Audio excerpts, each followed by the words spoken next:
সংখ্যাকে বাইনারি রূপান্তরের একটা শর্টকাট মেথড আছে। শর্টকাট মেথডটা হচ্ছে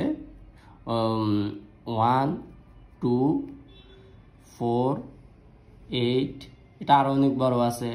এটা নিয়মটা আমি একটু বলে দিই। নিয়মটা হচ্ছে টু দি পাওয়ার n, আর n এর মান শুরু করব হচ্ছে 0 থেকে। তো আমরা যদি n এর মান 0 দিই তাহলে এটা আসবে 1, পাওয়ার n এর মান 1 দিলে 2, 2 দিলে 4 আসবে, 3 দিলে 8 আসবে। এভাবে করে করে এটা বাড়তে থাকবে। তো আমরা যেহেতু 3 বিটে রূপান্তর করব, আমাদের শুধু প্রথম 3টা ডিজিট থাকলে হবে 1 2 4।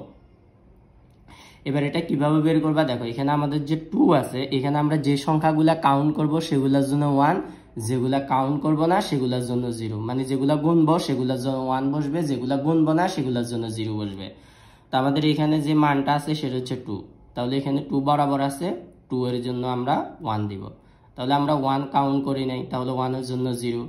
আবার 4 কাউন্ট করি নাই, 4 এর জন্য 0। এমনি নরমালি 2 এর বাইনারি মান হচ্ছে 1 0। আমরা এটাকে 3 বিটে বাইনারিতে রূপান্তর করলে সামনে আরেকটা 0 দিতে হবে।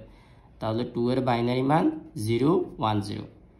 এখন আমরা 4 লিখব। তো 4 এর ক্ষেত্রে দেখো সেম একই নিয়ম। আমরা এই যে 1 2 4 ছিল, এখানে 4 আছে, তো যে সংখ্যাটা কাউন্ট করব সেটার জন্য 1, যেগুলা কাউন্ট করব না সেটার জন্য 0। তার মানে 2 এর জন্য 0, 1 এর জন্য 0। তো 4 এর বাইনারি মান হচ্ছে 1 0 0। এরপর 5 এর বাইনারি মানটা যদি দেখো, এখানে আমাদের 4 আর 1 যোগ করলে 5। যে সংখ্যাগুলা কাউন্ট করবা সেগুলোর জন্য 1 হবে। 4 গুণছি 4 এর জন্য 1, 1 গুণছি 1 এর জন্য 1। মাঝখানে 2 ছিল, 2টা আমরা কাউন্ট করি নাই, এই জন্য 2 এর জন্য 0। তাহলে 5 এর বাইনারি মান হচ্ছে 1 0 1। আর প্রত্যেকটাকে কয় বিটে লিখতে হবে বলছিলাম? 3 বিটে। দেখো প্রত্যেকটাতে আমরা 3 বিট করে লিখছি, এর বেশি লিখি নাই।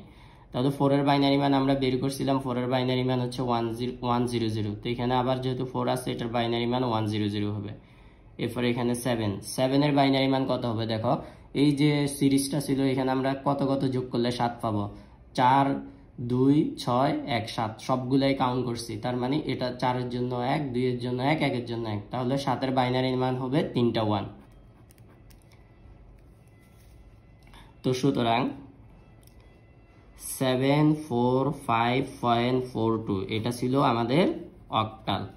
এটার বাইনারি মান হবে হচ্ছে, এখন এই আমরা প্রথমে 7 এর বাইনারি মান লিখবো। 7 এর বাইনারি মান হচ্ছে 1 1 1, 3টা 1। তারপরে 4 এর বাইনারি মান 1 0 0। তারপরে 5 এর বাইনারি মান 1 0 1 লিখলাম। এরপরে 5 এর পর পয়েন্ট আছে, আমরা এখানে পয়েন্ট দিলাম। এরপরে 4 এর বাইনারি মান লিখবো 1 0 0। এরপরে 2 এর বাইনারি মান 0 1।